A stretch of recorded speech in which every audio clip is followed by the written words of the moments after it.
Bienvenue dans Figure de Sport. Je suis Bruno Huby, coureur d'ultra-distance, 2 fois champion du monde de 100 km avec l'équipe de France, vainqueur des 100 km de Millau, entraîneur, passionné de sport. Dans ce podcast, je chausse mes baskets d'intervieweur pour vous faire découvrir un invité au parcours inspirant. Celles et ceux pour qui le sport a tenu une place centrale ou déterminante dans leur parcours de vie. Ici, on parle d'exploits, de dépassement de soi, de défis personnels. Dans chaque épisode de Figure de Sport, je vous emmène à la rencontre de personnalités qui ont repoussé leurs limites et les frontières du possible en se servant du sport comme source d'épanouissement et de levier de la réussite dans leur vie personnelle et professionnelle.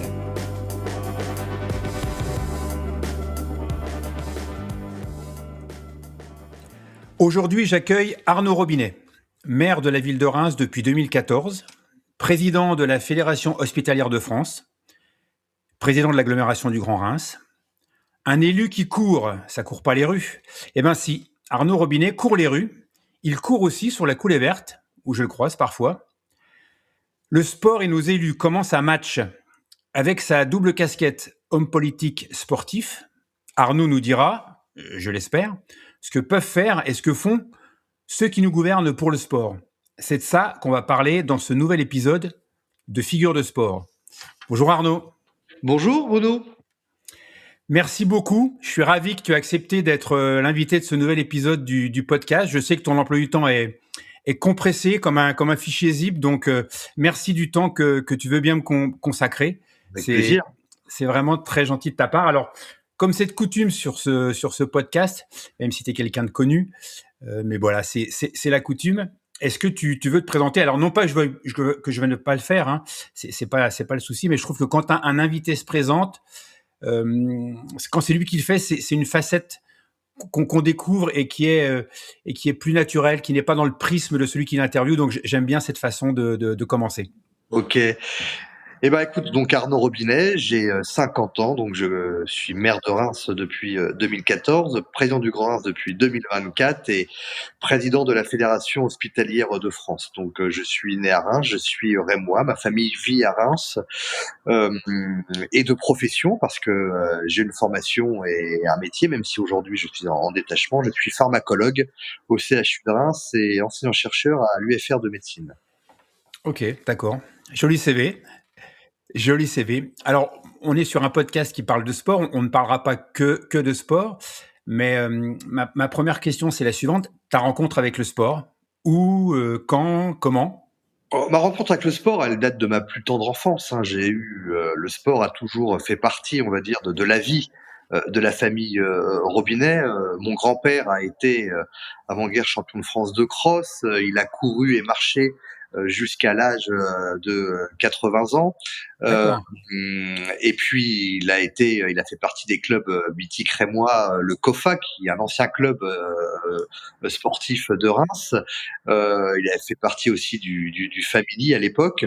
Et donc c'est lui qui m'a donné cette passion, cet amour, en tout cas cette envie de pratiquer le sport et notamment la course à pied et l'athlétisme. Et puis mon papa, lui, a été plutôt footballeur. Il a joué dans sa jeune enfance au stade de Reims. Il a même fait une finale de Coupe Gambardella quand il jouait au stade de Reims. Et après, et puis il s'y met aussi à la course à pied. Il a fait plusieurs marathons. Et puis mon petit frère, oui, en âge mais pas par la taille, lui court également et puis a joué aussi en basket. Il était espoir pro en basket. Donc le sport a toujours fait partie je dirais de la famille. Ma maman aussi est toujours sportive. Elle ne peut pas passer une journée sans faire une activité sportive. Donc voilà, ça fait partie de notre ADN et de notre hygiène de vie.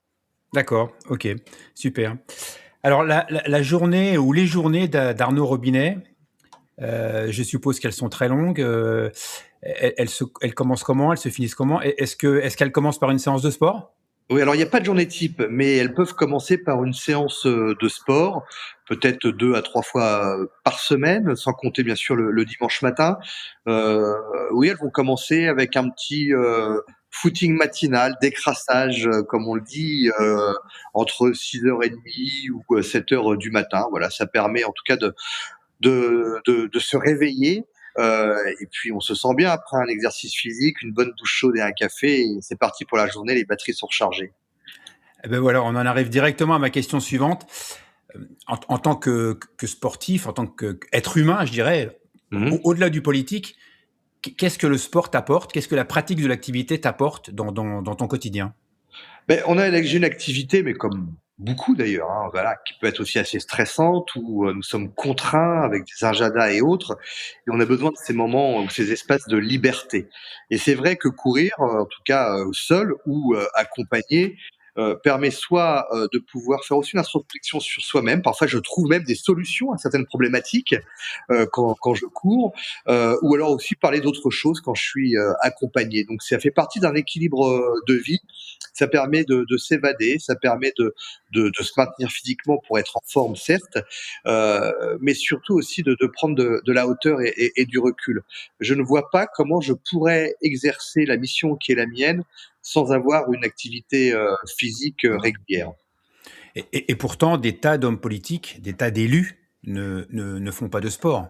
Oui, alors peut-être qu'ils trouvent, leur équilibre, avec d'autres choses, certains vont peut-être le trouver dans la lecture, ou autre, mais je vois autour de moi, hem, notamment chez mes collègues maires et notamment de grandes villes, on a une bonne majorité à faire une activité sportive quand même et notamment la course à pied.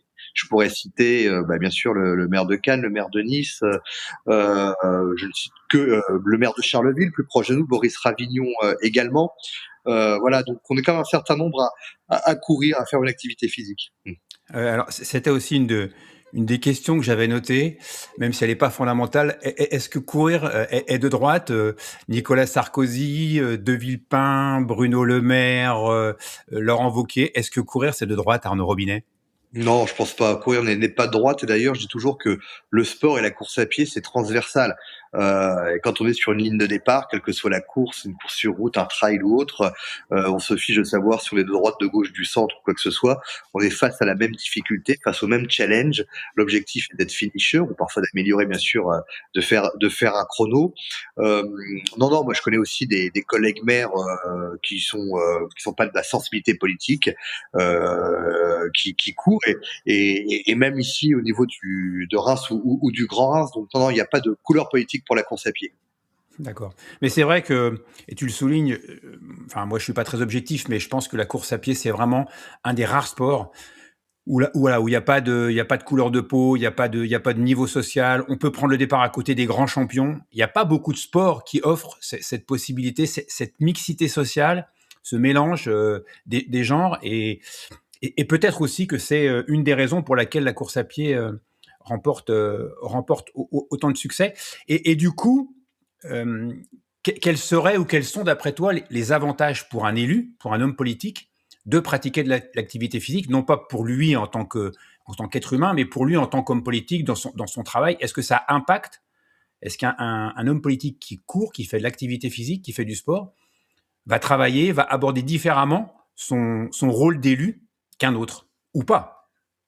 Oui, je le pense parce que pour plusieurs points, notamment quand on fait une activité physique, notamment la course à pied, et qu'on participe aussi, je dirais pas des compétitions, mais des courses qui sont organisées, ça permet aussi de rencontrer un certain nombre de personnes et qui, viennent naturellement vers vous pour, échanger, dialoguer avant ou après la course et donc c'est toujours bien d'avoir bien sûr ce type de relation parce que parfois ça donne aussi des idées, ça on nous remonte un certain nombre de difficultés, d'interrogations ou de préoccupations. Hem, Ça, c'est une première chose. Deuxièmement, quand on est pratiquant, il est clair que dans les politiques que nous menons derrière, on voit toute l'importance du sport dans sa globalité. Le sport dans la question du lien social, la cohésion sociale et on vient de le dire, c'est vrai que, la course à pied notamment, la course sur route, le trail, c'est vrai que, on est tous, au même niveau sur la ligne de départ, quel que soit, le niveau social, quelle que soit la couleur de peau, quelle que soit la couleur politique ou autre.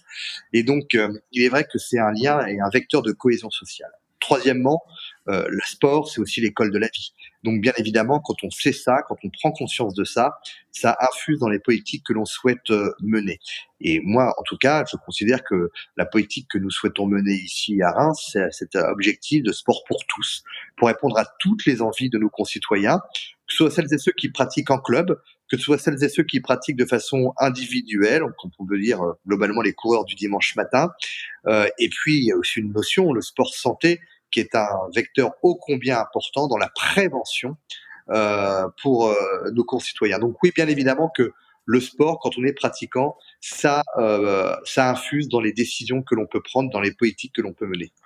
D'accord. Et il y a vraiment des décisions qui se prennent ou qui sont prises que toi tu prends parce que tu es convaincu des bienfaits du sport et ça va vraiment avoir un impact réel sur la ville. Est-ce que tu peux nous donner des exemples d'actions qui sont menées par un maire ou par toi qui est sportif et qui ne serait pas forcément.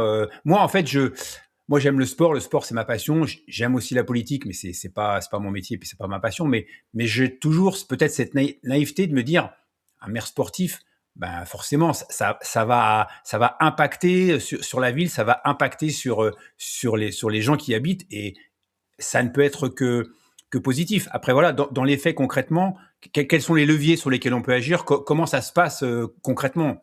Ben, dans la politique sportive, à titre d'exemple, moi j'ai conscience en tant que pratiquant que le sport est synonyme de bienfaits au niveau physique et même dans le en termes de prévention.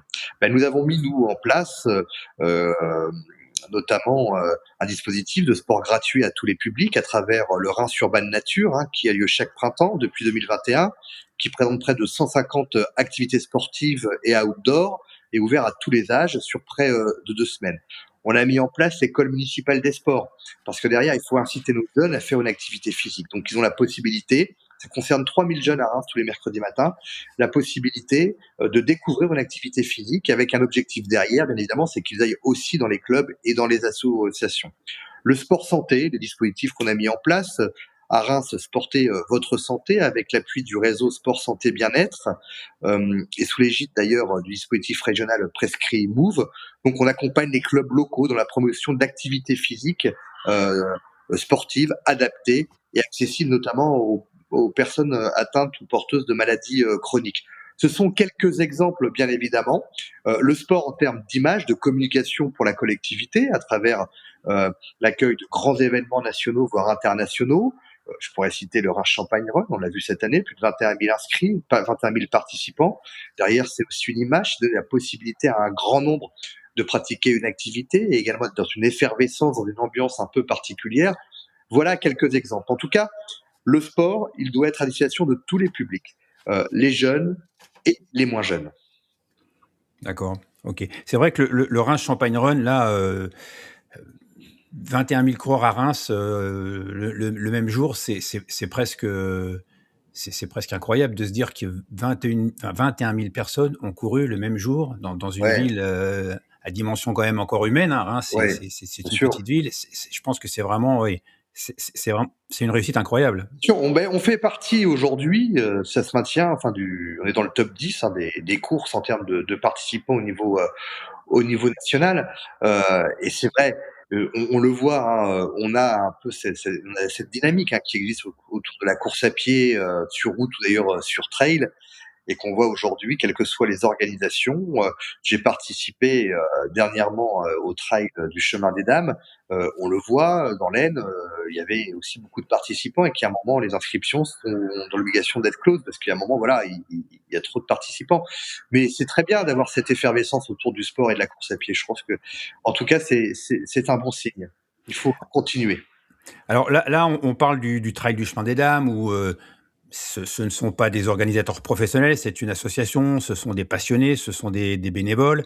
Reims Champagne Run, là, on est un peu dans une dimension un peu plus professionnelle. Ouais. Mais au-delà de toutes ces initiatives qui sont des initiatives personnelles, de gens qui sont soit motivés, soit bénévoles, comment les élus, comment les politiques peuvent faire pour que tout ne repose pas justement sur des bénévoles dont on sait qu'ils ont leurs limites, à la fois en termes de disponibilité, mais aussi à la fois en termes de finances, ou dans des organisations plus professionnelles, où là, on va accuser les gens de vouloir faire du bénéfice parce que le sport et la course à pied, en particulier, on a vraiment un problème avec ça. Dès qu'une organisation fait de l'argent, on l'accuse de faire de l'argent, et puis à l'inverse, on, on va regretter qu'il n'y ait pas assez de pratiquants. Donc je trouve que les gens ont un discours qui n'est pas forcément toujours logique et cohérent. Et comment les élus, comment toi, comment le Grand Reims, comment vous agissez, comment vous pouvez faire pour que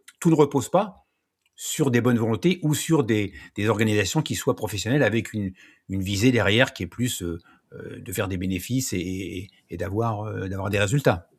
Alors, c'est vrai qu'il y a 2 types de courses, hein, 2 types d'organisations. Il y a les organisations que l'on peut connaître dans les communes rurales euh, du Grand Reims, où là, ça repose sur des bénévoles, aussi bien sur les élus de la commune, mais parfois, et notamment généralement, associés à un club euh, dans le cadre de l'organisation. C'est vrai que là, ça fait appel à des bénévoles.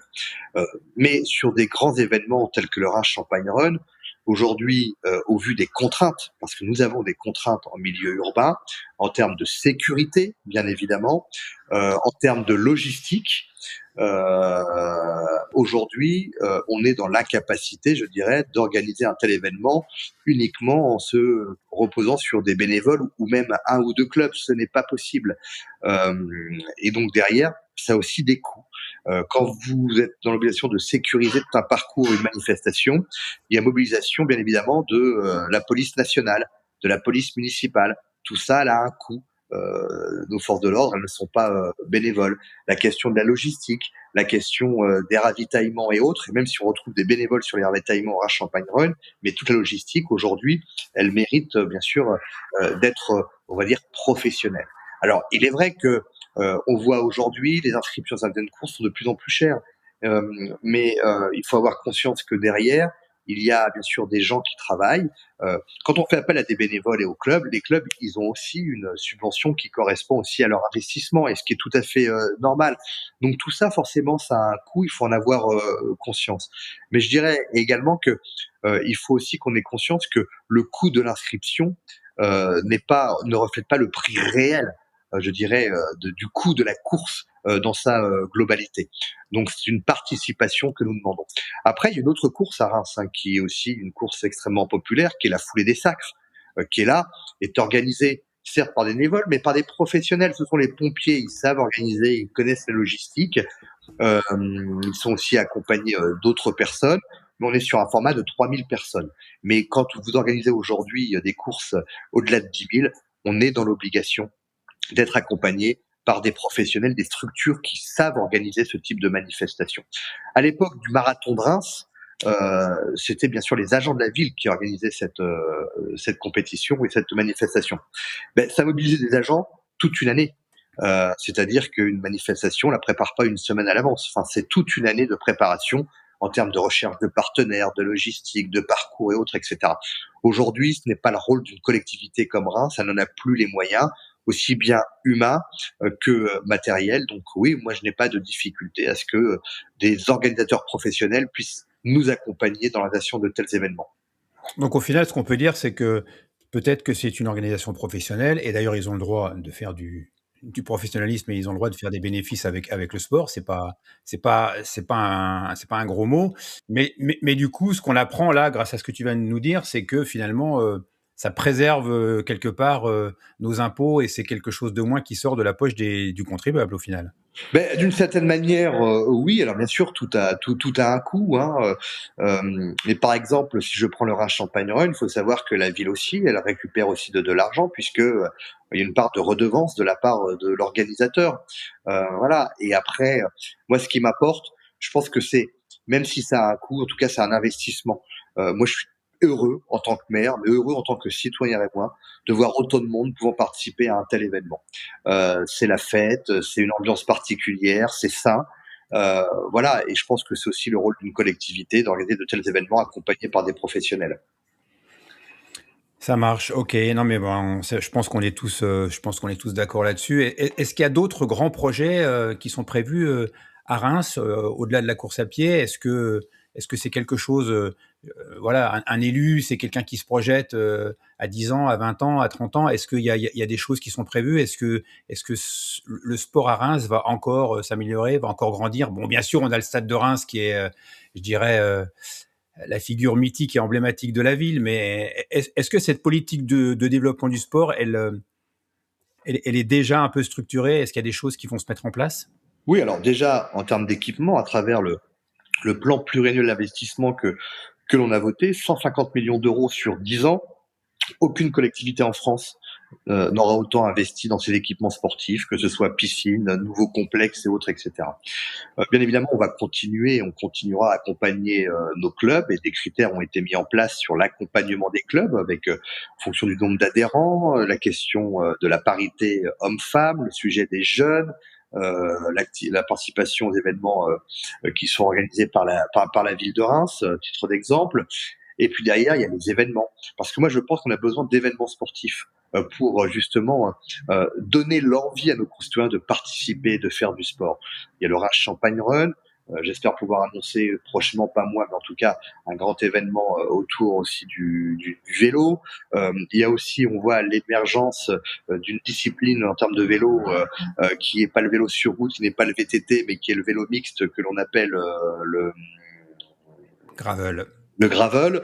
Il y a peut-être des choses que l'on peut développer, notamment sur le territoire du Grand Reims. On a des parcours qui peuvent être magnifiques pour le gravel. Donc voilà, on doit continuer à proposer, à innover, bien évidemment dans un contexte financier budgétaire que l'on connaît, mais on doit continuer et en tout cas c'est la volonté qui est la mienne.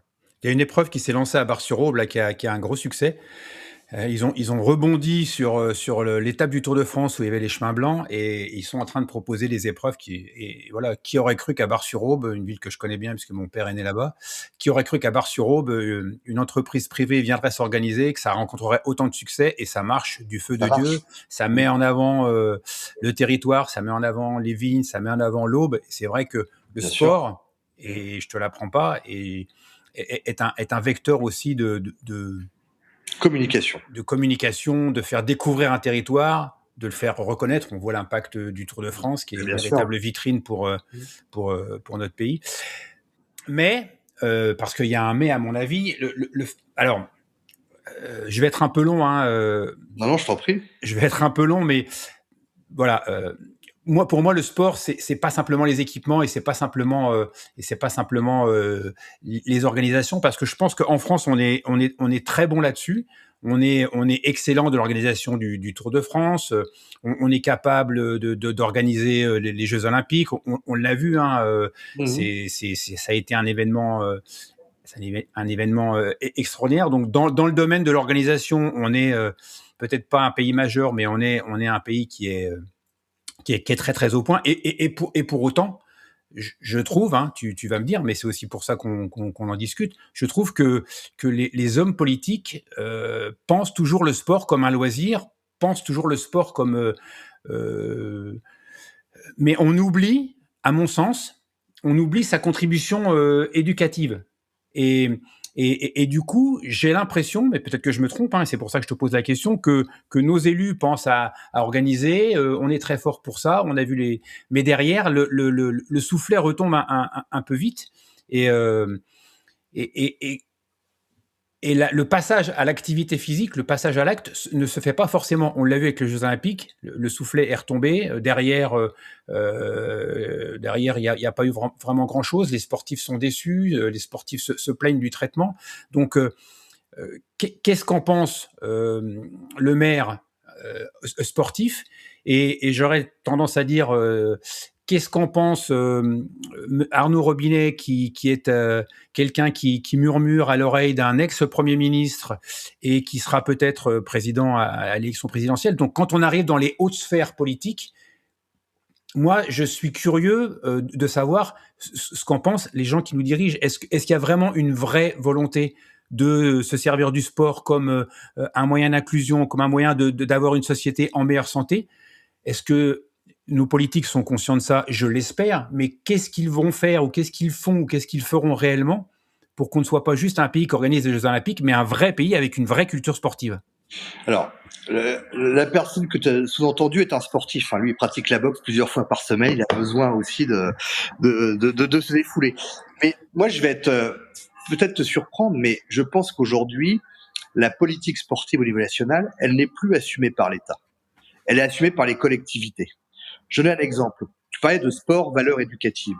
C'est ce que nous avons mis en place ici à Reims à travers l'école municipale des sports. C'est ce que nous proposons aussi aux écoles dans leurs projets pédagogiques. Alors là, il y a l'éducation nationale, mais de pouvoir, en tout cas, se servir du sport comme outil pédagogique, comme outil de cohésion, comme outil, je dirais, d'école de la vie. Mais ça, c'est pas l'État. En fait, ce sont les collectivités. Aujourd'hui, l'État, le ministère des Sports a un budget qui est relativement faible. L'État, certes, a organisé les Jeux Olympiques en 2024, l'année dernière, et c'est une véritable réussite. Et c'est vrai qu'on est tous frustrés parce qu'il n'y a pas eu l'héritage des JO. Alors certes, il y a des équipements qui existent, mais derrière, il n'y a pas eu une politique volontariste, d'une certaine manière, pour continuer à insuffler, en tout cas, cet esprit sportif, cet esprit olympique, d'une manière générale, dans le pays. Donc ça, on peut bien évidemment le regretter. Mais véritablement, je pense que, et c'est peut-être, comment dire, euh, c'est peut-être pas bon, c'est peut-être négatif, mais c'est vrai qu'aujourd'hui, nous sommes plusieurs maires à le dire, aujourd'hui, les politiques sportives, elles sont menées par les collectivités. Alors, ce qui fait qu'il y a une disparité, parce que tout dépend des élus. Il est vrai que, en fonction de la personnalité du maire ou de la maire, si elle aime le sport ou pas, ben, les politiques sportives seront plus ou moins développées. Donc, il peut y avoir une certaine disparité sur l'ensemble du territoire national. Mais aujourd'hui, force est de constater que l'État est absent dans la politique sportive, ça c'est très clair. D'accord, donc si demain on a un chef d'État qui est un fou de sport, un dingue de sport, on ne doit pas espérer ou on ne peut pas espérer que ça change grand-chose, ou c'est Alors, vraiment une volonté si, ça de peut sa part? changer en mettant, par exemple, enfin, je dis, un petit exemple, le sport comme grande cause nationale à un moment, en accompagnant, je dirais, les collectivités dans le développement du sport, avec un ministre de l'Éducation nationale qui considère que le sport doit être une véritable priorité dans l'éducation ou l'instruction de nos jeunes. Voilà. Euh, c'est un état d'esprit, ou alors aussi préparer, je dirais, avoir une politique pour préparer nos jeunes et préparer de futurs champions pour de futures échéances internationales. Alors, il faut faire extrêmement attention parce que l'histoire l'a montré. Le sport est un outil politique aussi. On l'a bien vu quand on regarde avant la Seconde Guerre mondiale, on a vu comment Adolf Hitler a utilisé le sport pour montrer la suprématie d'une partie de la population, pour montrer qu'il savait aussi organiser des choses. On voit que les Jeux Olympiques aujourd'hui ont aussi un impact politique d'une certaine manière. Et on l'a vu au cours des années avec parfois des nations qui ne souhaitent pas y participer pour des raisons politiques. On voit la Coupe du Monde de football qui est un véritable aussi enjeu politique.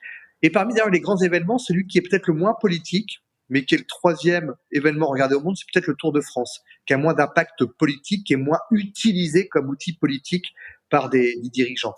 Donc il faut faire aussi extrêmement attention à ça, que le sport ne soit pas utilisé comme un outil de propagande politique, mais en tout cas un outil au service de la population, de l'ensemble de la population.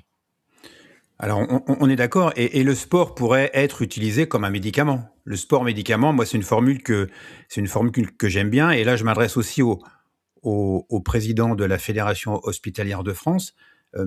Pourquoi est-ce que les gens qui nous dirigent, pourquoi nos élus, pourquoi le sport n'est-il pas autant ou plus ou mieux utilisé comme justement comme un médicament? On vient de voter le budget de la sécurité sociale, on sait qu'il y a un trou et des dettes qui sont abyssales. Une fois de plus, hein, c'est peut-être naïf de ma part de poser cette question, mais tant pis, je la pose. Euh, Pourquoi est-ce qu'on n'est pas capable de permettre davantage aux gens d'être en bonne santé? Pourquoi les messages de pratique du sport ne sont pas plus présents? Pourquoi est-ce qu'on n'explique pas à nos professionnels de santé? J'étais hier soir à une conférence avec un médecin du sport, nutritionniste de Reims d'ailleurs, qui expliquait que les médecins ne sont pas forcément formés pour ça. Qu'est-ce qu'on peut faire? Qu'est-ce que le président de la Fédération hospitalière de France, mais aussi Arnaud Robinet, le maire, qu'est-ce qu'on pourrait faire pour que le sport médicament soit vraiment quelque chose qu'on utilise et qui soit prescrit dans notre pays, qui n'est pas un grand pays de sport et de pratiquants? Alors d'ailleurs, la Fédération hospitalière de France, lors de l'année olympique, a fait un certain nombre de propositions avec comme thématique sport bien-être, sport santé que nous avons remis au ministère concerné. On a eu une écoute, bien évidemment. Derrière, bien sûr, les actes n'ont pas vu le jour. Mais il y a eu quand même des avancées, pour être objectif, notamment à travers les dispositifs Prescrit Move ou autres, qui, en tout cas, ont commencé à prendre en compte le fait que le sport, l'activité physique, est un outil précieux et doit rentrer aussi dans le cadre parfois d'un traitement de personnes atteintes de telle ou telle maladie chronique ou cancer. Moi, j'ai eu l'occasion, notamment au moment d'Octobre Rose, de pouvoir de relever un défi avec des femmes qui ont été atteintes d'un cancer et qui s'en sont sorties grâce au sport. Même pendant leur traitement, elles ont pratiqué une activité, elles ont, une me racontait, je me suis donné des défis pendant mon traitement, et notamment participant à certaines courses sur route ou trail. Donc aujourd'hui, il y a bien évidemment une conscience. Derrière tout ça, et ce que tu dis est extrêmement intéressant et important, c'est bien sûr la formation de nos médecins. Nos médecins aujourd'hui, qu'ils soient spécialistes ou généralistes, à part bien sûr ceux qui sont médecins du sport, n'ont pas été formés avec cette notion de l'importance du sport et de l'impact du sport sur la santé. Et sans rien dévoiler, parce qu'aujourd'hui, voilà, je ne suis pas dans cette démarche d'être candidat à l'élection municipale, mais je travaille quand même à ce qu'on puisse avoir à Reims une maison sport et santé, et qui permet à des personnes atteintes d'une pathologie, mais parfois ça peut être aussi d'une insuffisance cardiaque, des maladies cardiovasculaires ou autres, de diabète, un titre d'exemple, de pouvoir être orientés vers des structures qui leur permettent déjà d'avoir un check-up, de pratiquer une activité encadrée par des professionnels de santé, et ensuite en partenariat avec des associations ou clubs sportifs. Nous sommes en train d'y réfléchir. Mais encore une fois, ce sont des initiatives locales qui doivent intégrer aussi les dispositifs nationaux ou régionaux comme Prescrit Move, mais c'est une volonté, encore une fois, de terrain et des collectivités. Et je pense qu'à partir de là, les choses pourront infuser, et que l'État, dans sa politique de santé, d'ailleurs nous on le demande à la Fédération hospitalière de France, mais comme l'ensemble des acteurs du monde de la santé, que on ait une loi de programmation. C'est-à-dire que la santé ne soit plus quelque chose qui soit géré de façon uniquement comptable chaque année, mais qu'on donne des perspectives avec des objectifs en termes de santé publique, et notamment la prévention. Et qui dit prévention dit activité physique et sport. Donc c'est en tout cas notre volonté aujourd'hui. D'accord, ok. Je parlais avec le professeur Charles Marquette, qui est pneumologue au CHU de Nice, qui sera d'ailleurs un des invités du podcast, et qui m'expliquait qu'il avait la règle des 3, 30, 300, et ça m'a fait penser à quelque chose dont tu as parlé à un moment, il me semble, dans une de tes communications. Alors la règle des 3, 30, 300, c'est on ouvre sa fenêtre et on voit trois arbres. À 30 mètres de soi, on peut toucher ou approcher quelque chose qui ressemble à un parc ou une forêt. Et surtout, chaque habitant, chaque personne est à 300 mètres, plus ou moins, d'un parc ou d'un endroit boisé ou d'une forêt, etc., etc. C'est pas quelque chose qui avait été mis en avant. Il m'avait cru voir, j'ai cru voir passer ça. Et pour des gens qui habitent en ville, le développement des parcs, on est sur 2050, 2060 avec des villes qui seront peut-être invivables. Est-ce que Monsieur le maire de Reims se projette là-dedans? Est-ce que c'est quelque chose qui qui fait l'objet d'une réflexion, et laquelle? Depuis 2020, on a lancé le dispositif Reims Nature, avec l'objectif que chaque Rémois est dans un rayon de 300 mètres, Ouais, c'est ça. un espace de fraîcheur ou un espace vert. Alors attention, au vu de l'urbanisme de la ville, on peut pas avoir un parc à 300 mètres, mais au moins des petits espaces de fraîcheur, des petits espaces verts. Ça, c'est une volonté, et je dirais qu'on a quasi à 90% réussi ce pari avec des aménagements plus ou moins importants. Mais je le vois par exemple sur un sujet qui fait débat par certains candidats qui se sont déclarés aux élections municipales, sur la question des berges par exemple. L'objectif, c'est bien ça, c'est qu'on se réapproprie un certain nombre d'espaces publics. On l'a fait avec les promenades, on veut continuer avec les berges de Reims, c'est-à-dire donner la possibilité, avec des aménagements, de de se réapproprier des espaces publics où on peut flâner, où on peut faire une activité physique, mais rien qu'uniquement se balader, se marcher, c'est aussi une activité physique. Bien sûr. Et donc, c'est bien sûr tout l'objectif. Et puis on a un avantage à Reims, c'est que même si la ville est dense, de par sa reconstruction, nous avons aussi la chance d'être une ville à la campagne. C'est-à-dire qu'il suffit peu de temps, certes en prenant sa voiture, mais même en vélo, de sortir de Reims et de se retrouver dans la campagne, se retrouver dans la montagne de Reims avec des spots magnifiques où chacun peut trouver chaussures à son pied. Et donc c'est vrai qu'il faut aussi travailler sur cette complémentarité rurale et urbain, qui est une spécificité et une richesse de notre territoire. Oui, c'est vrai que quand j'ai vu que dans ton programme de 2014, je crois, hein, tu me corrigeras si j'ai Ouais. faux, tu avais prévu de faire, le Central Park, à Reims. Je me suis dit: «Là, il est gonflé». Il est gonflé parce que ça, c'est pas quelque chose qui va ramener des voix. C'est voilà, les promenades à Reims, c'était des parkings, c'était des voitures et supprimer les parkings et les voitures pour faire un espace, de convivialité où il fasse bon vivre, où on puisse marcher. Je me suis dit, c'est gonflé, il a pas peur, parce que c'est pas du tout électoraliste. Et bien sûr, ça a fait gronder pas mal de personnes. Hein. Donc, et moi, quand je passe en vélo et que je me promène et que je vois le nombre de personnes qu'on voit l'été, mais aussi l'hiver, hein, sur ce centre-ville de Reims, on se dit qu'une fois de plus, il fallait pas écouter les mauvaises langues ou voilà, Non, les mais chiens aboient et la caravane passe. tu as raison. Alors, le terme de Central Park était un peu exagéré, ça vient d'un journaliste, mais l'objectif est de dire qu'on est un espace vert assez important en cœur de ville. Euh, et qu'est-ce que j'ai pas entendu à l'époque? C'est pas possible. Où est-ce que les voitures vont se garer, etc. Tout, voilà.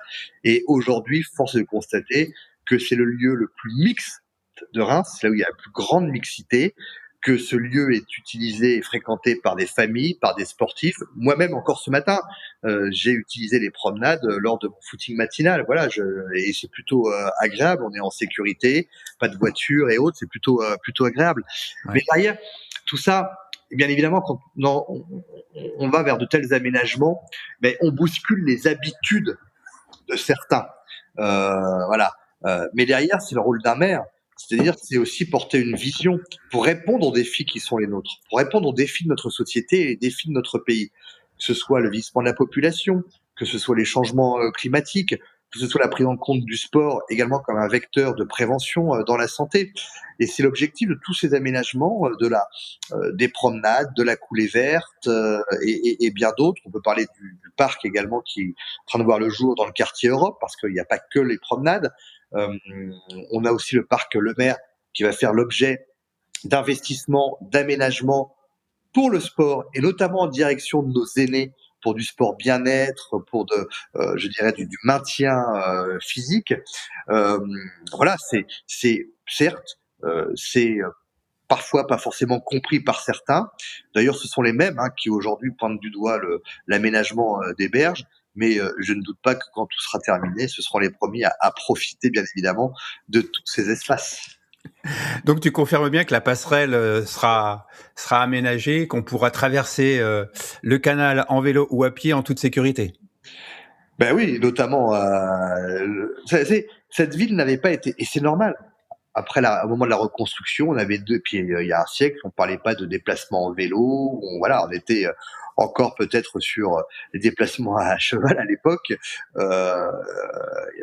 Et puis c'était voilà, c'était l'apparition de l'automobile.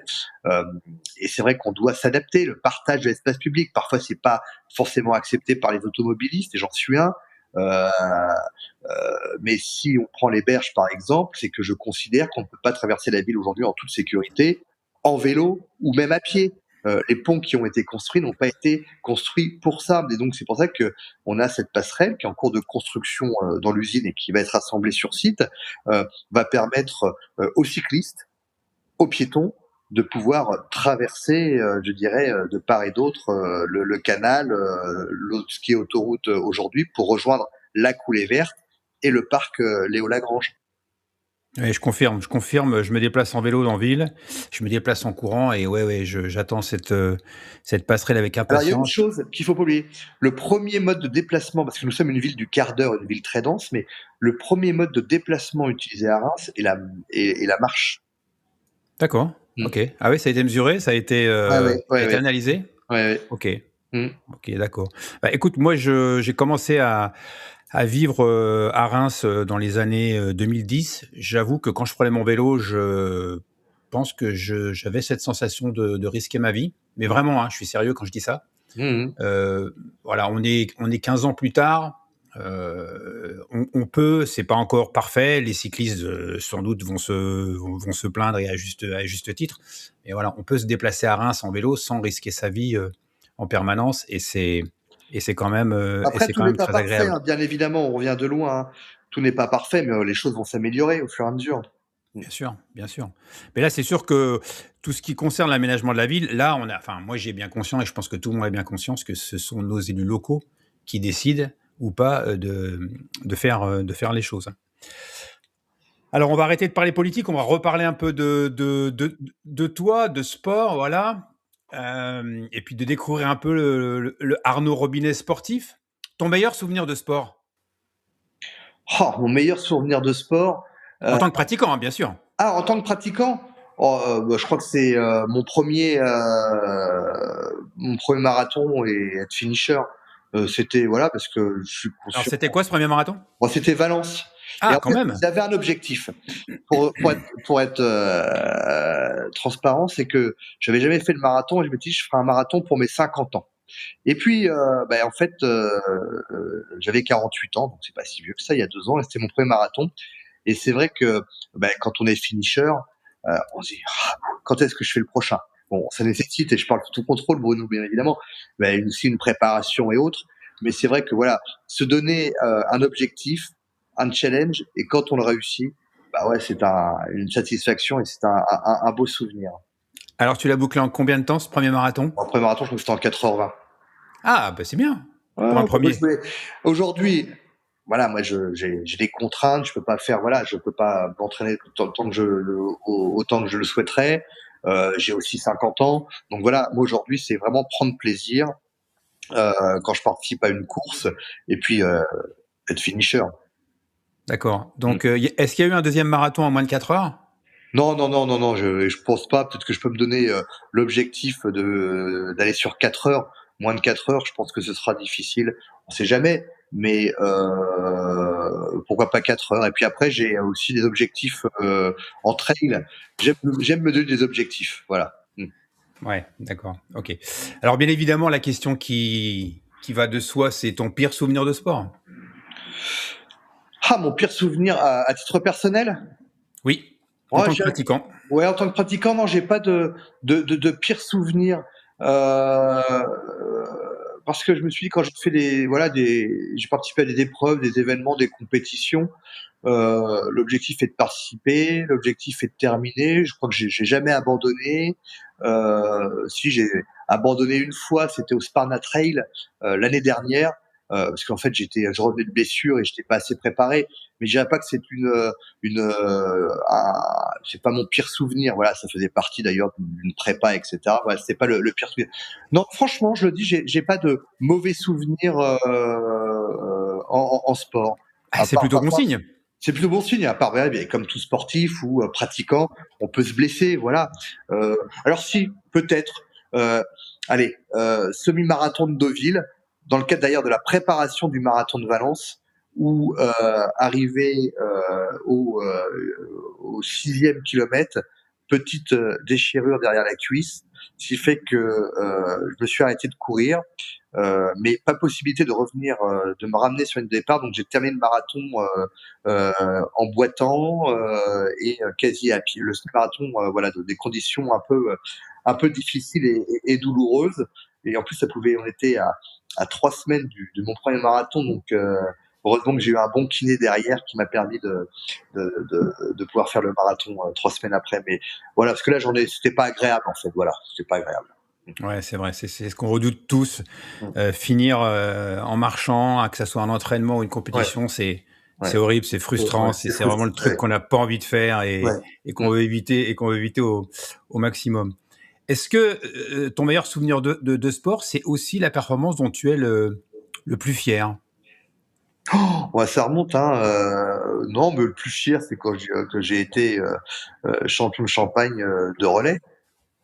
C'était du 4 fois D'accord. 80. Ah ouais, c'était avec le alors je sais plus si c'était avec l'EFSRA ou le DAC à l'époque. Ou Heu, le Stade de Reims peut-être, non? Non, non, non, non, ah ouais, c'était l'EFSRA. Ouais, ouais, c'était déjà la fusion? je n'ai Ouais. que 50 ans. Oui, non, c'était déjà la fusion.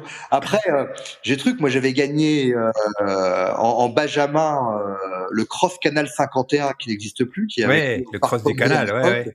ouais. Et puis Ouais, il y avait les foulées rémoises aussi, qui se c'est courent place d'Erlon, où j'ai dû arriver 2e. Voilà, c'est des j'étais content quand t'es gamin, quand t'es jeune de faire des podiums. bien sûr, bien sûr. Et on fait un coucou d'ailleurs, aux dirigeants et aux membres de l'EFSRA et du DAC, Bien puisqu'on sûr. a Ouais. 2 clubs d'athlétisme, Mmh. à Reims. Mais alors, si dans mon pire, voilà, après, j'ai eu un pépin de santé, c'est-à-dire que j'ai dû subir une greffe au niveau de la cheville, et donc j'ai une articulation en moins. Alors c'est une articulation qu'on n'utilise pas beaucoup, mais qui m'a fait énormément souffrir. Et en fait, on a réussi à détecter que c'était suite à 2 naissances où j'avais une articulation qui était soudée sur 3/4. J'avais fracturé ce bloc d'une certaine manière avec le sport, et donc j'ai dû subir une greffe d'os pour me bloquer l'articulation. Euh, mais bon, voilà, et c'est peut-être celle-là ma victoire, c'est de pouvoir continuer à courir, et même des distances longues entre guillemets, malgré cette opération. Voilà. D'accord. Mm. Et si je te demandais de me dire quelle est pour toi la plus belle performance d'un autre sportif? À quel sportif penserais-tu, pardon, et quelle serait cette performance? Alors, mais alors moi j'ai toujours aimé l'athlétisme, hein, et je fais partie. Alors j'étais jeune, mais l'athlète qui m'a marqué avec ses performances, et notamment à Los Angeles, c'est Carl Lewis. Ouais. Longueur, 100 mètres, relais. Ouais, Ouais, relais, ouais, ouais, c'est un sacré athlète. Et je pense, en tout cas, j'espère que je suis pas naïf, et je pense qu'en fait c'est un athlète, et en plus un athlète propre.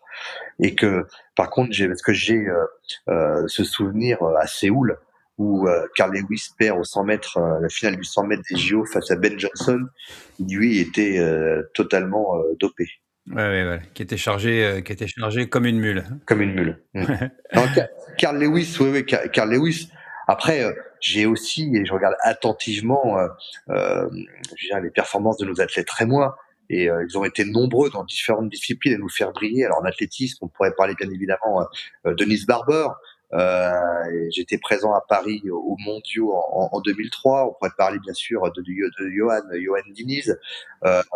Voilà, enfin, mais il y en a plein d'autres aussi mais toi aussi, Bruno, en tant qu'athlète et moi aussi, avec les performances qui ont été les tiennes, notamment sur le 100 km et au Texas. Donc voilà, moi je suis admiratif, en tout cas, de tous ces sportifs qui ont atteint des niveaux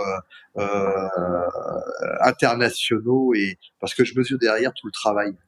C'est vrai qu'on a eu un bon vivier à l'époque, je pense aussi à Mayedine Maïeddine Bekissi, aussi, mais 5 Kiki, bien fois sûr, oui, oui, oui, 5 fois champion d'Europe, donc c'est vrai ouais, que je ne sais pas si Reims a une culture de l'athlétisme, qui est plus grande que dans les autres villes, mais c'est vrai que oui, quand on pense à les sportifs à Reims, ouais, alors, on a vraiment des noms qui résonnent. Bon, on sait que ces champions-là, ils ont tous des qualités physiques, exceptionnelles, mais quand on fait un rapport entre le sport, la politique, l'entreprise, c'est quoi pour toi, à travers le sport, c'est quoi pour toi les qualités pour réussir? Est-ce que toi, tu es d'accord avec le fait qu'on a des points forts, des points faibles? Donc, c'est quoi les qualités pour réussir? C'est quoi tes qualités à toi, ton point fort? Qu'est-ce que tu mettras en avant? Et à l'inverse, c'est quoi ton point faible, si tant est que tu en as? Comment tu appréhendes tout ce lien que moi j'aime bien faire entre les qualités qu'on a en sport et qu'on est capable de reproduire dans la vie de tous les jours? non, mais je crois que c'est la persévérance, cette persévérance d'aller au bout des choses, et cette rigueur. Euh, on le retrouve dans le sport, on le retrouve dans le milieu professionnel, donc c'est extrêmement important. Et puis cette forme de cohésion, cohésion d'équipe. Je donne un exemple. Nous ici, pour les agents de la ville de Reims comme du Grand Reims, on lance des challenges dans le cadre aussi bien de la foulée des sacres que du Reims Champagne Run. Et chaque année, il y a de plus en plus d'agents qui participent à ces événements et à ces courses. Ah, c'est bien ça. Ça les apprend à se connaître, ça les apprend bien évidemment à avoir cette cohésion d'équipe. Et puis d'ailleurs, on a mis aussi en place des séances de sport pour nos agents qui ont lieu soit à l'hôtel de ville ou dans d'autres lieux.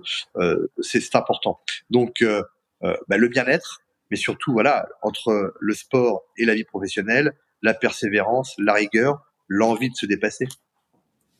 C'est vrai, c'est vrai. Et ce transfert se fait assez facilement. C'est-à-dire que toi, tu es convaincu que un agent ou tes collaborateurs, tout ce qu'ils vont développer, tout ce qu'ils vont améliorer dans leur pratique sportive, ils vont être capables de le reproduire et de le réinvestir Ouais. dans leur métier au quotidien. Dans leur métier au quotidien, ouais, j'en suis persuadé. Ouais. Ok. Alors, la question qui tue. Alors, vas-y. Souvent, on nous dit vous êtes des malades, pourquoi vous faites ça, pourquoi vous courez Alors, est-ce que quand on fait du sport, est-ce que quand on fait de la course à pied, on est des malades Toi, Arnaud, pourquoi tu cours Et si on est des malades, est-ce que le sport t'a guéri Et si oui, il t'a guéri de quoi Après quoi tu cours C'est quoi tout ce qui t'anime dans ce domaine-là Bon, pourquoi je cours? C'est pas pour me prouver quelque chose. Pourquoi je cours? Parce que j'ai besoin, je le sens au fond de moi, j'ai besoin de pratiquer pour mon équilibre personnel. C'est pour ça que je cours et que je fais du sport. Aujourd'hui, je cherche pas une performance particulière. Ça me permet pas d'exister. Enfin, c'est pas ça. J'ai pas existé moi à travers le sport, mais j'en ai besoin pour mon équilibre personnel. Donc voilà pourquoi je cours. Pas de blessure, rien à guérir, juste du bien-être et du... Juste du bien-être. Alors si, parce que j'ai un défaut. Enfin, il y en a peut-être plusieurs, mais en tout cas, il y en a un dont j'ai conscience, c'est que je suis fumeur. Et je me dis, ça me permet peut-être aussi d'éliminer certains toxiques. Voilà. Ou de ne pas Ouais, fumer pendant le temps que tu pratiques. Bah, le 1er juin, le 1er janvier, c'est pour bientôt. Ça va peut-être Ouais, faire et on peut partie toujours prendre des bonnes résolutions qu'on ne tient pas. Ouais, qu'on ne tient pas forcément, mais voilà. Mais parfois, je me dis, allez, quand je suis sur une course, et même quand à un moment il y a un coup de mou, tout se passe dans la tête. On va aller jusqu'au bout parce que c'est dans la tête et on veut terminer. Mais voilà, c'est de la volonté. Et je me dis parfois, cette volonté que je peux mettre dans les courses et dans les compétitions, d'une certaine manière, il faut que j'ai la même avec cette volonté d'arrêter de fumer. Ok, donc rendez-vous en 2026. On reviendra Mais te je veux pas voir. faire de promesses que je pourrais pas tenir. Donc voilà. Est-ce qu'il y a une question que je ne t'ai pas posée et que tu voudrais que je te pose?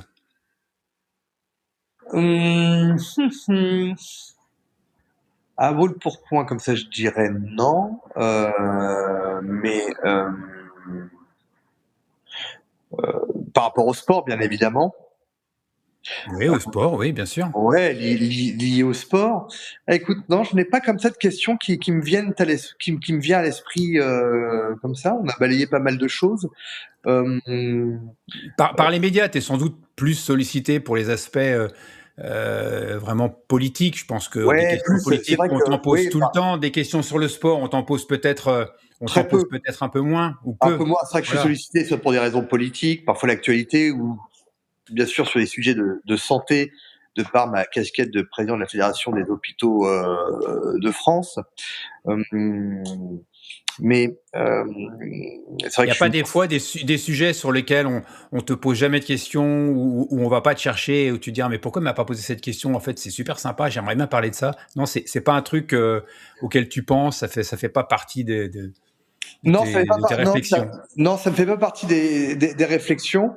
Et parfois, si on me pose une question et je peux avoir ma réponse. Et je dis aux journalistes, vous avez votre question et moi j'ai ma réponse. Je paraphrase, je crois que c'est Georges Marchais qui avait Ouais, c'est vrai. sorti ça à El Kabbach, Jean-Pierre El Kabbach à l'époque. Donc non, il n'y a pas de.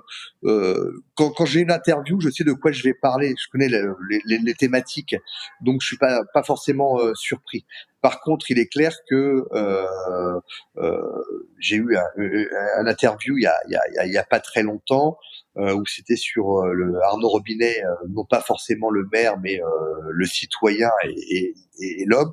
Là, on m'a posé des questions sur le sport, sur la pratique du sport, la pratique de la course à pied et autres. Donc là, ça fait aussi plaisir, bien évidemment. Oui, oui, oui. Oui, qu'on ne te voit pas uniquement à travers le filtre Ouais. de Mais tu sais ce que de la j'aime beaucoup, moi, politique. c'est ces rencontres sur les compétitions. Je vois la dernière, le trail du chemin des dames, dans des conditions, on va dire, qui n'étaient pas optimales, la pluie, la boue, etc.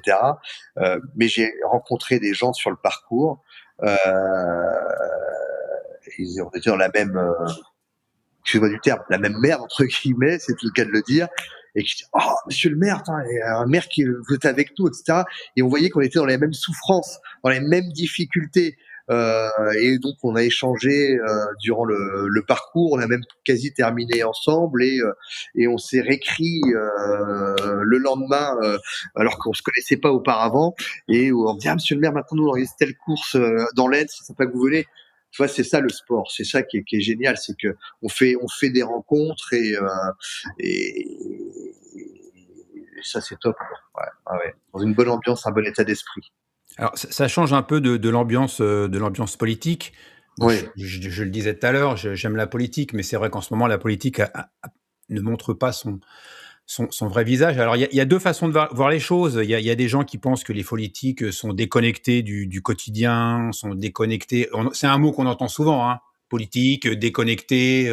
Je l'entends très, très souvent. Alors là, on s'adresse vraiment à des élus qui sont des élus nationaux. Je pense qu'on l'a vu, je crois, dans un sondage récent, les élus qui sont les plus appréciés c'est bien, sont les élus locaux et sont les maires. Donc, c'est très, très bien. Je pense que les gens prennent conscience de l'importance d'avoir des élus locaux qui soient performants et qui soient vraiment au service des citoyens.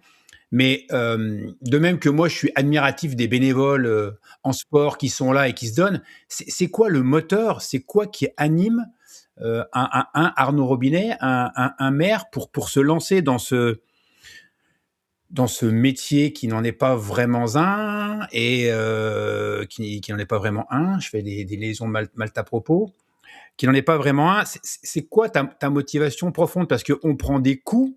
Un bénévole prend pas trop de coups en sport. On est plutôt récompensé, on est plutôt salué. Moi, j'ai la conviction, je vais pas parler à ta place, qu'on ne fait pas ce métier ou on ne fait pas de la politique pour gagner de l'argent. J'en alors. suis certain. Quoi qu'on dise et quoi que certains en pensent, tant pis, je vais me faire peut-être des ennemis, peu importe. Mais c'est quoi cette motivation profonde de se lever très tôt le matin, de se coucher très tard le soir? euh, Mais je pense que c'est un état d'esprit, toi, c'est on l'a ou on l'a pas. Dernièrement, on me posait la question, quelle est la première qualité, en me disant, est-ce que vous avez un conseil à donner à celui ou celle qui vous succédera? Euh, mais c'est aimer les gens. Déjà, on fait pas de politique, on peut pas faire de la politique, et notamment en tant qu'élu local, si on n'aime pas les gens. Et ça, on peut pas se forcer. On l'a ou on l'a pas. Et puis derrière, il y a aussi une question d'investissement. Euh, Moi, à titre personnel, mais je pense que c'est le cas de beaucoup d'élus locaux. Je pense à mes collègues maires, notamment du rural, c'est qu'on est des personnes qui ont toujours aimé s'investir, que ce soit dans notre jeunesse, dans le milieu associatif ou autre. Donc, mais on aime s'investir. C'est un investissement que l'on fait, qui dure un moment, certes, voilà, mais qu'on pourrait aussi faire ailleurs. Et je pense que c'est ça qui nous anime. Et tu as raison. C'est pas pour se faire de l'argent. C'est pas en étant un élu local qu'on est là pour se faire de l'argent. Enfin, moi, j'ai pas. Alors, je me plains pas. Je l'ai voulu. Je suis maire et j'adore ce que je fais. Et je mesure tous les matins quand je me lève l'honneur qui est le mien d'être le maire de cette magnifique ville qui a aussi contribué à l'histoire de notre pays. Euh, c'est sûr qu'on fait pas ça pour l'argent. Franchement, si on pouvait faire ça pour l'argent, je ferais autre chose. Mais je me plains pas. Attention, hein, je ne me plains pas. Mais je pense que c'est c'est même pas d'avoir de la reconnaissance, hein, parce que on dit toujours, hein, si on veut avoir de la reconnaissance, hein, il faut mieux avoir un chien entre guillemets. Voilà. Mais parce que voilà, on aime s'investir. Mais voilà, et je pense qu'un président de club, comme un bénévole d'ailleurs, euh, s'il le fait, c'est qu'il aime s'investir pour les autres. Euh, c'est ça qui nous anime. Ouais, je crois qu'il n'y a pas vraiment d'explication Ouais. vraiment rationnelle et Mmh. structurée. Quand tu dis il faut aimer les gens, ça m'a fait penser. Moi, j'ai été prof pendant 42 ans et je disais toujours, on peut pas être prof si on n'aime pas les élèves, si on Ah n'aime pas bah, les bien enfants, évidemment. si on n'aime pas les gosses. Et Mmh. c'est vrai que c'est un truc qui se commande pas. Donc c'est pas des formules toutes faites. C'est juste que voilà, C'est la réalité. c'est C'est la la réalité. réalité. C'est C'est la ça qui se passe. réalité. Et le jour où on peut, et alors bien évidemment qu'on est des hommes, enfin, on est des humains, et qu'il peut y avoir des jours sans où on peut dire ah, il est pas aimable, c'est pas qu'il est pas aimable, c'est que parfois on peut être aussi fatigué, on peut avoir une préoccupation en tête. Donc il peut y avoir des jours sans, bien évidemment. On n'est pas des robots, on n'est pas des machines. Euh, Bien sûr. mais bon, moi je le dis, si on n'aime pas les gens, on n'aime pas les relations, on n'aime pas échanger, ben faut faire vraiment autre chose. Et quand on est bénévole ou présidente d'association, c'est pareil. Ok, Arnaud, merci. C'est toi qui vas conclure ce podcast, hein, c'est la tradition. On terminera par tes mots, par tes paroles. Alors, ce podcast s'appelle Figure de sport. J'invite des gens que je trouve intéressants, inspirants, et j'espère d'ailleurs que ceux qui nous écoutent ont trouvé ça intéressant et inspirant. J'espère. Enfin, inspirant, je sais pas, mais intéressant, j'espère. Ouais, j'espère aussi un homme politique qui parle de sport et qui parle de sa ville. C'est pas forcément des sujets qui sont souvent abordés. Donc, ce podcast s'appelle Figure de sport. Donc, tu fais partie de mes figures de sport, des gens que j'invite. Mais ta figure de sport à toi, c'est qui? Mon grand-père. Mon grand-père, parce il a pratiqué le sport toute sa vie, et je dirais jusque très tard dans sa vie. Et mes meilleurs souvenirs, c'est quand j'avais 10-11 ans et que il habitait Nice et que il m'emmenait courir le matin avec lui le long de la promenade des Anglais. Voilà, et je dirais que c'est lui qui m'a transmis cette passion pour le sport et notamment, je dirais, l'athlétisme de manière générale. Donc, ouais, c'est ça, c'est ma figure. Mmh, ma figure. Merci Arnaud. Merci Bruno. Et puis, en tout cas, moi, je suis très honoré de faire partie donc de ces figures de sport, du sport, le titre du podcast. Merci beaucoup. Je souhaite et j'espère que cet épisode vous a plu. Je vous remercie par avance si vous me le faites savoir de la manière qui sera la plus pratique et la plus appropriée pour vous. Merci pour votre soutien. Il est important car ce podcast est porté par des énergies bénévoles. On se retrouve très rapidement pour un nouvel épisode de Figure de sport, à la rencontre de personnes toujours aussi intéressantes et toujours plus inspirantes. À très bientôt.